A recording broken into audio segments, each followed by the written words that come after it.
বন্ধুরা কেমন আছো সবাই? তো আমি আজকে যে দুপুরে রান্নাটা করেছি সেই রান্নাটা তোমাদের সাথে শেয়ার করলাম আর একটু গল্প করব। আসলে রান্নাটা তেমন কিছু না, রুই মাছের পাতলা ঝোল। রুই মাছের পাতলা ঝোলটা শেয়ার করার মতো কিছুই না বা নতুন করে শেখানোর মতো কিছুই না। আসল কথা হলো তোমাদের সাথে কিছুটা গল্প করব। এই যে আমি মাছ ভাজতেছি, সেই দুপুরবেলা যখন আমি মাছ ভাজতেছিলাম, আসলে সেই সময় আমার এত ছোটোবেলার কথা মনে হচ্ছিল। হঠাৎ করেই কেন যেন মনে হয়ে গেল যে মাছ ভাজি। আমার মা যখন ছোটোবেলায় মাছ ভাজতেন, যখনই ভাজতেন বা যেদিনই মাছ ভাজা হতো তখনই নাকি আমি ওই মার পাশে যেয়ে বসতাম আর চুপি চুপি একটা মাছ ভাজি নিয়ে যে খাটের নিচে বসে বসে খেতাম। মানে এই ব্যাপারটা এত মজার ছিল। খাটের নিচে কেন খেতাম, অন্য জায়গায় তো লুকিয়ে খেতে পারতাম। আসলে সেই সময় আমার মাথায় মানে একটাই চিন্তা ছিল বা বুদ্ধি ছিল, হয়তো খাটের নিচে যেয়ে খেলে কেউ দেখতে পাবে না।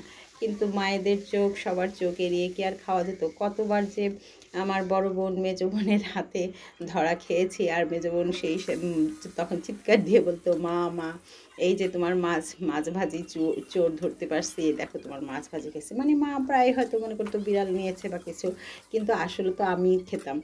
তো যাই হোক, এই গল্প গল্প করতে করতে আমার মাছ ভাজিটা হয়ে গেছে। আসলে মাছ ভাজি যখনই আমি বাড়িতে মাছ ভাজি করি তখনই আমার সেই কথাগুলো মনে হয়। আমার ছোটোবেলার কথা খুব একটা মনে থাকে না, বলা যায় মনে নেই। মাঝে মাঝে বড় বোনদের সাথে গল্পের ছলে সেই কথাগুলো মনে পড়ে যায়। ওদের হয়তো মনে পড়ে যায়, তখন ওরা আমাকে বলে, আর সেই সব আমার এখন মনে হয় আর কি। তো যাই হোক, এই মাছ ভাজি যখনই আমি মাছ ভাজি বা মাছ রান্না করি তখনই কিন্তু আমার এই ঘটনাগুলো মনে হয়। আমার এই ধরনের অনেক অনেক অনেক অনেক মজার ঘটনা আছে। সব কথা, সব মজার ঘটনা অবশ্যই বলা যায় না সবার সামনে, বললেই তো অবস্থা খারাপ। ছোটোবেলায় আমরা কিছু কিছু কাজ করি, যে কাজগুলো হয়তো তখন মনে হয় ভয়ের, লজ্জার, কিন্তু বড় হয়ে করি কি সেই গল্পগুলো, সেই কথাগুলো এমনভাবে বলি, খুবই মজা করে বলি যে সবাই মজা পায়। বাচ্চাদের সামনে বলি, নাতি নাতনিদের সামনে বলি, এটাই হয়তো আসলে তাই হয় যে ছোটোবেলায় যেটা ভয়ের, বড় হয়ে সেটা আর ভয়ের থাকে না, সেটা হাসির হয়ে যায়।